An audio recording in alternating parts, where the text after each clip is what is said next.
Pessoal, bem-vindo à nossa aula demonstrativa sobre função afim. O que é uma função afim? Uma função afim é toda função que você pode representar da forma y igual a x mais b, onde esse a e b são números reais, com uma restrição sobre o a. O a não pode ser zero para ela poder ser chamada de função afim. Professor, o que eu preciso conhecer quando eu estiver estudando função? É muito importante, quando você estiver estudando função, que você associe a função ao gráfico que ela representa. Para isso, você precisa entender qual o significado dos coeficientes de cada tipo de função. Por exemplo, qual o significado do A, qual o significado do B. E vamos fazer isso mostrando para vocês um exemplo. A pergunta que eu faço a vocês é se a função y igual a 2x mais 3, se ela pode ser chamada de função afim. E você diz, claro, professor, porque o a dela, que é 2, ele é diferente de 0. E o b dela é igual a 3. Lembrando que o b não é obrigado a ser diferente de 0, ele pode ser ou não igual a 0.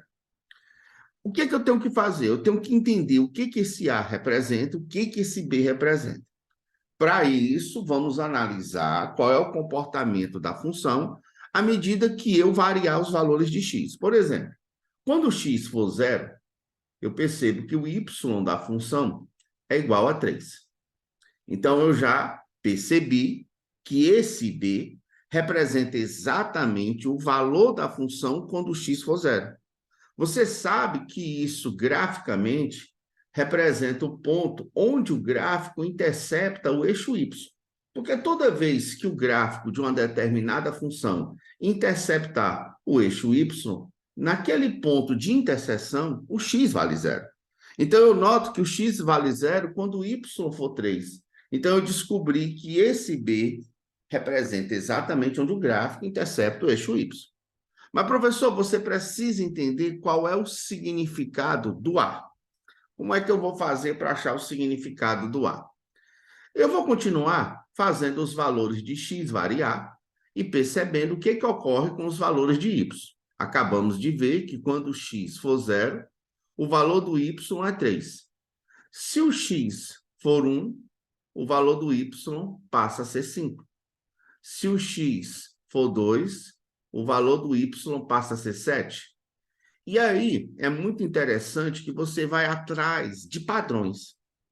Eu noto que esses valores aqui de x, eles estão variando em PA, e os valores de y também estão variando em PA. Os valores de x estão variando em uma PA de razão 1, enquanto que os valores de y estão variando em uma PA de razão 2. Mas ambos estão variando em PA. Então, de agora em diante, você vai botar isso na tua cabeça, que a função afim, ela modela os problemas que associam uma PA com outra PA. Então, a função afim, ela faz essa ponte entre uma PA e outra PA. Então, se eu tiver um problema que estiver associando uma PA de uma determinada razão com outra PA de outra razão, a função que faz essa ponte é a função afim. Então, no caso, essa função ela está dizendo para a gente que toda vez que o x aumentar 1, o y aumenta 2. E isso é muito interessante para analisar o comportamento do gráfico. Então, no gráfico está dizendo que quando o x aumentar 1, o y aumenta 2. Quando o x aumenta 1, o y aumenta 2. Então, eu percebo que se isso está dando o comportamento do gráfico, isso faz com que o gráfico da função afim realmente seja uma reta. É uma reta em que a taxa de variação é sempre constante, ou seja, toda vez que o x aumenta 1, o y aumenta 2. Então, essa taxa de variação ela é representada exatamente pelo a. Então, se alguém te perguntar o que o a representa da função afim, você vai responder que é a taxa de variação. E você me pergunta, o que isso significa dizer? Isso significa dizer que o a representa a variação do y em relação à variação do x. No nosso exemplo, acabamos de ver que toda vez que o x aumentar uma unidade, o y aumenta 2 unidades. Professor, e o b? O que seria o b? Esse ponto que o gráfico toca o eixo y. Esse b de agora em diante, vamos denominá-lo de valor inicial, onde tudo começa. Então, tudo começa em 3.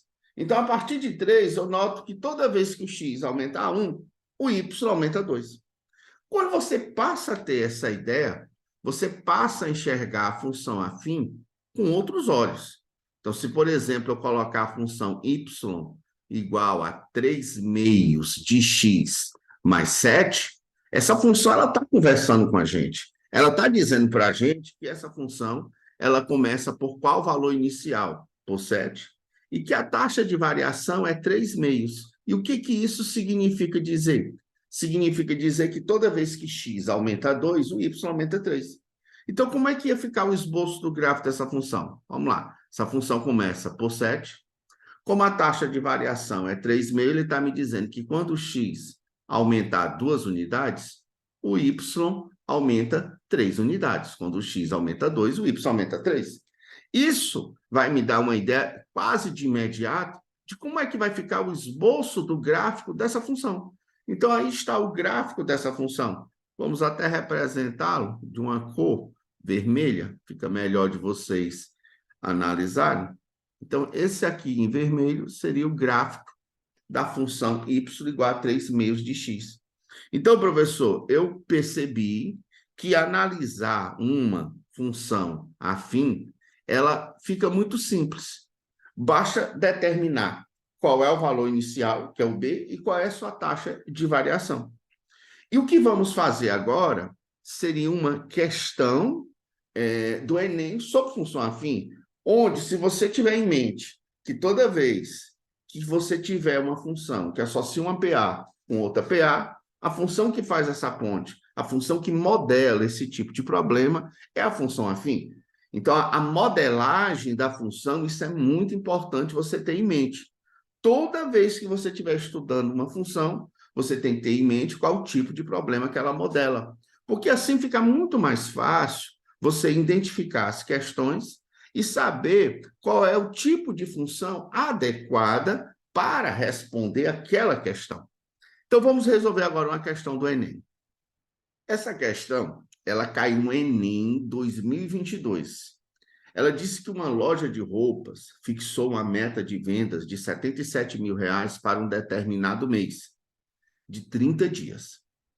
O gráfico mostra o volume de vendas dessa loja em real nos 10 primeiros dias do mês, entre o dia 10 e o dia 20 desse mês, nos seus 2 únicos setores, infantil e adulto. Suponha que a variação no volume de vendas para o período registrado tenha se dado de forma linear. Quando ele diz que essa variação de vendas se deu de forma linear, é porque o gráfico dessas vendas é uma linha reta, ou seja, é uma função afim. Se é uma função afim, eu estou necessariamente associando uma PA com outra PA.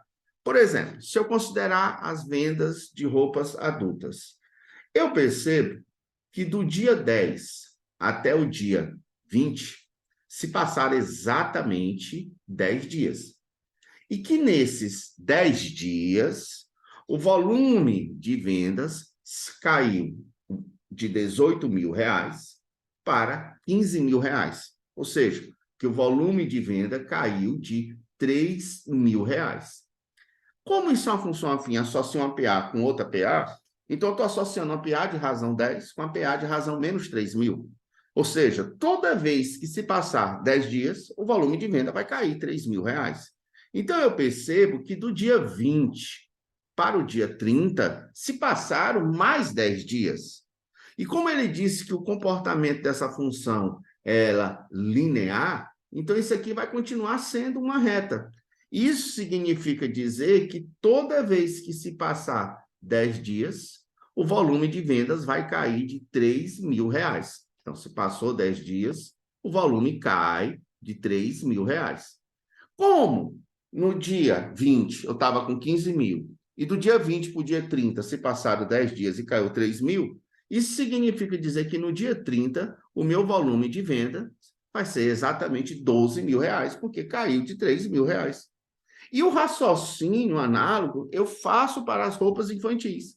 Eu noto que, como o gráfico aqui é linear, Ele está me dizendo que toda vez que se passar 10 dias, o volume de vendas na roupa infantil já cai de R$ 1.000. Então, passou 10 dias, o volume de venda cai de R$ 1.000. E ele disse que o comportamento, que me garante que isso vai continuar, porque ele disse que o comportamento dessa função ela é linear. Então, se o comportamento dessa função é linear, então essa PA ela continua inalterada. Então, toda vez que a quantidade de dias se passarem 10 dias, o volume de venda vai cair necessariamente de R$ 1.000. Como no dia 20 eu tinha vendido R$ 7.000, e do dia 20 para o dia 30 se passaram 10 dias, e quando se passa 10 dias cai 1.000, isso significa dizer que no dia 30 o meu volume de venda vai ser de R$ 6.000. A questão que é que a gente determine, ao final do 30º dia, quanto é que falta para ela atingir a meta, que é R$ 77.000. Então, o que é que eu faço? Eu vou imaginar, poxa, qual é meu volume de vendas de roupas adultas? Vai ser R$ 18.000. Em que dia? No dia 10, mais R$ 15.000 no dia 20, mais R$ 12.000 no dia 30. Então, se eu somar 12 com 18, isso vai dar exatamente 30.000. 30.000 com 15.000, 45.000. Então, meu volume de vendas de roupas adultas durante esse mês foi de R$ 45.000. Qual foi meu volume de vendas de roupa infantil? Foi R$ 8.000, artigos infantil, R$ 8.000, no dia 10. No dia 20, R$ 7.000. E no dia 30, R$ 6.000. Então, se somarmos esse valor, 8 e 7, 15.000, 15.000 com 6, R$ 21.000. Então, o meu volume de venda acumulados no setor de adulto e no setor de infantil foi de 45.000 mais 21.000, que vai dar exatamente R$ 66.000. Ele quer saber quanto falta para acumular a meta. A meta é R$ 77.000. Então, você pode pegar R$ 77.000 e subtrair R$ 66.000, que resulta em R$ 11.000. Então, falta R$ 11.000 para atingir a meta. Então, eu vou marcar como gabarito a letra C. Então, se você quer saber mais sobre função afim, sobre função quadrática, função exponencial, função logarítmica, função modular, funções trigonométricas, equações e inequações, você vai comprar o nosso curso sobre conhecimentos algébricos. Tenho certeza que você não vai se arrepender. Aguardo vocês.